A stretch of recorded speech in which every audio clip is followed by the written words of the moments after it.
अस्सलाम वालेकुम। आज का हमारा टॉपिक है क्लासिफिकेशन ऑफ प्रोटीन्स। लेक्चर को स्टार्ट करने से पहले मैं बताते चलूँ कि आप मेरे चैनल को लाइक करें, शेयर करें और सब्सक्राइब करें और बेल आइकन पर क्लिक करके और वीडियोस को सिलेक्ट करें ताकि आपको नए आने वाली वीडियोस की नोटिफिकेशन मिलती रहे। तो आज हमने दो प्रोटीन्स जो हैं उनकी टाइप्स हैं उन पे हमने क्लासिफिकेशन देखनी, उनकी फ़ीचर्स हमारे सामने हैं और यहाँ पर हमने कंपैरिजन बेस यहाँ पर कॉलम बनाए हैं जिसमें हमने देखता है इन फीचर्स के मुताबिक कि इन दोनों प्रोटीन्स में क्या चेंज है। एक हमारे पास फिब्रस प्रोटीन है और एक कॉलम हमारे पास ग्लोबुलर प्रोटीन का है।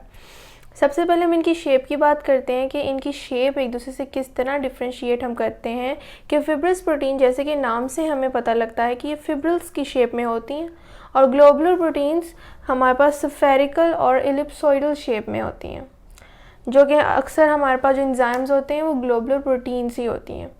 इसीलिए उनकी शेप कुछ इस तरह की होती है जहाँ पर एक्टिव साइट्स प्रेजेंट होती हैं और ये उनका ग्लोबुलर स्ट्रक्चर होता है जो कि ग्लोबुलर प्रोटीन्स का बना होता है, जो कि इंटैक्ट रहता है और उनमें कोई चेंज नहीं आता। अगर हम बात करें स्ट्रक्चरल ऑर्गेनाइजेशन की, यानी कि फिब्रस प्रोटीन जो है ये एक एमसीक्यूज भी है बहुत इंपॉर्टेंट, कि सिर्फ सेकेंडरी स्ट्रक्चर तक या सेकेंडरी लेवल तक जो प्रोटीन जाती है वो फिब्रस प्रोटीन होती है, यानी कि प्रोसीड जो होती है फिब्रस प्रोटीन होती है secondary level of structural organisation तक। जबकि ग्लोबुलर प्रोटीन हमारे पास टर्शरी कन्फर्मेशन भी रखती है और क्वाटरनरी भी। टर्शरी हमारे पास जो है वो सब ग्लोबुलर प्रोटीन्स में ये टर्शरी स्ट्रक्चर जो है ये लेवल होता है, लेकिन क्वाटरनरी स्ट्रक्चर सिर्फ हाईली कॉम्प्लेक्स प्रोटीन्स में होता है। जैसे कि हीमोग्लोबिन हमारे पास जो प्रोटीन है ऑक्सीजन कैरिंग प्रोटीन वो हमारे पास क्वाटरनरी स्ट्रक्चर रखती है, जबकि मायोग्लोबिन का हमारे पास जो स्ट्रक्चर होता है वो टर्शरी स्ट्रक्चर होता है। सोलबिलिटी इन एक्वस मीडियम की बात करें तो फिब्रस प्रोटीन इनसोलुबल होते हैं एक्वस मीडियम में। अगर ये इनसोलुबल है यानी कि इनकी शेप और इनकी स्ट्रक्चर जो है वो उसी तरह इंटैक्ट रहेंगे और वो स्टेबल होंगे।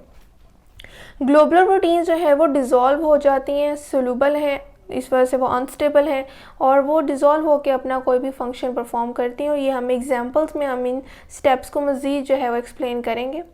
फिर क्रिस्टल नेचर की बात की जाए तो फिब्रस प्रोटीन हमें जैसे कि हम एक पॉइंट को दूसरे पॉइंट से रिलेट कर सकते हैं कि ये स्टेबल हैं और रिमेन इंटैक्ट हैं, यानी कि ये सही सलामत जिस तरह की हैं उनकी शेप उनका स्ट्रक्चर उसी तरह रहेगा, वो इंटैक्ट रहेंगी, इस वजह से वो नॉन क्रिस्टलाइन है नेचर में। अगर क्रिस्टल नेचर अगर हम ग्लोबुलर प्रोटीन का देखें तो वो क्रिस्टलाइज्ड हो सकती हैं बिकॉज दे आर अनस्टेबल और वो इंटैक्ट नहीं रहती।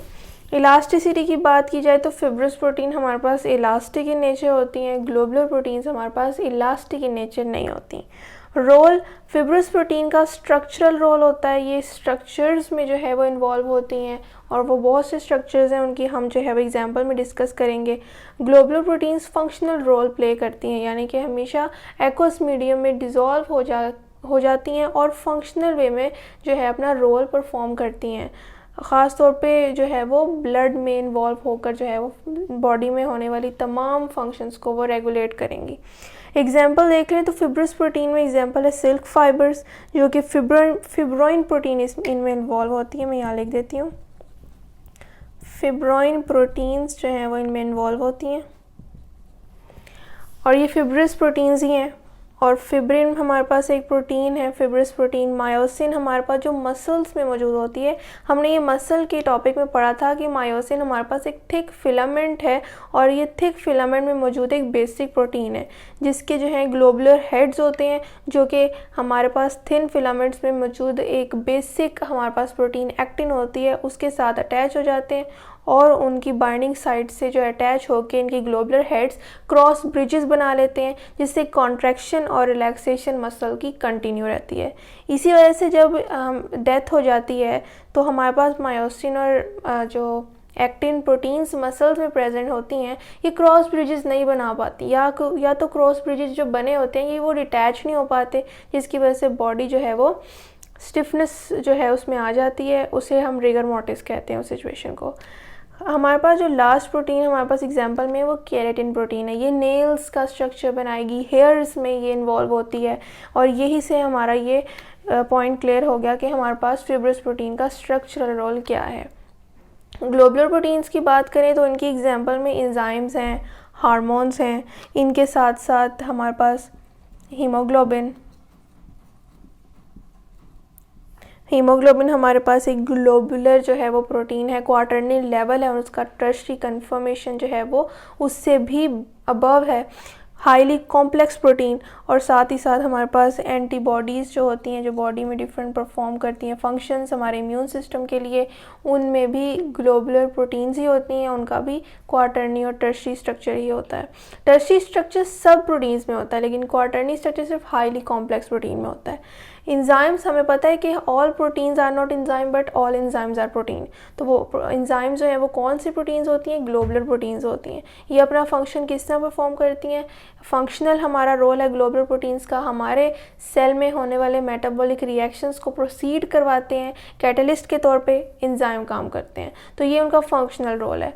अब हार्मोन्स की बात की जाए तो हार्मोन्स जब स्क्रीट होते हैं तो ब्लड में शामिल हो जाते हैं और जहाँ पर भी किसी भी टारगेट या टारगेट सेल हो या टारगेट ऑर्गन हो वहाँ जाके अपना रोल परफॉर्म करते हैं और ये फंक्शनल रोल है। हीमोग्लोबिन ऑक्सीजन कैरिंग प्रोटीन है जो कि हमारी ऑक्सीजन को कैरी करती है और ब्लड के थ्रू जो है वो उसको पूरी बॉडी में जो है वो ऑक्सीजन सप्लाई करती है, तो ये भी फंक्शनल रोल है। एंटीबॉडीज़ जो हैं वो इम्यून सिस्टम में अपना रोल परफॉर्म करती हैं जो कि फंक्शनल होता है। तो इस तरह से हमारा यहाँ पर भी पॉइंट क्लियर हो गया कि ग्लोबुलर प्रोटीन्स अपना फंक्शनल रोल किस तरह प्ले करती हैं। तो ये था आज का हमारा टॉपिक जिसमें हमने फिब्रस प्रोटीन और ग्लोबुलर प्रोटीन जो है इनके फीचर्स को देखा। बुक में हमारे पास सिर्फ एक ही पैराग्राफ में फिब्रस प्रोटीन और एक ही पैराग्राफ में ग्लोबुलर प्रोटीन जो है उनको एक्सप्लेन किया हुआ है। हमने फीचर्स के साथ इनकी कॉलम बना के एक एक फीचर को एक्सप्लेन किया है ताकि ये MCQs में जब पूछे जाएँ तो बीच में आपकी मिक्सिंग ना हो जाए, क्योंकि अक्सर अगर हम बुक की रीडिंग करें तो हमारे पास फिब्रस और ग्लोबुलर प्रोटीन्स में हम जो है वो मिक्सअप कर सकते हैं कि किसका इंसोल्यूबल नेचर है, किसका सोलूबल है, किसकी नॉन क्रिस्टलाइन नेचर है, किसकी क्रिस्टलाइन है।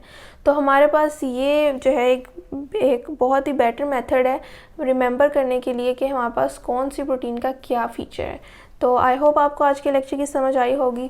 अगर कोई क्वेश्चन हो तो आप कमेंट में ज़रूर पूछें, मैं फिर बताती चलूँ कि आप मेरे channel daily dose of education को लाइक करें, शेयर करें और सब्सक्राइब करें और बेल आइकन पे क्लिक करके और वीडियोस को सिलेक्ट करें ताकि आपको नए आने वाली वीडियोस की नोटिफिकेशन मिलती रहे। शुक्रिया, अल्लाह हाफ़िज़।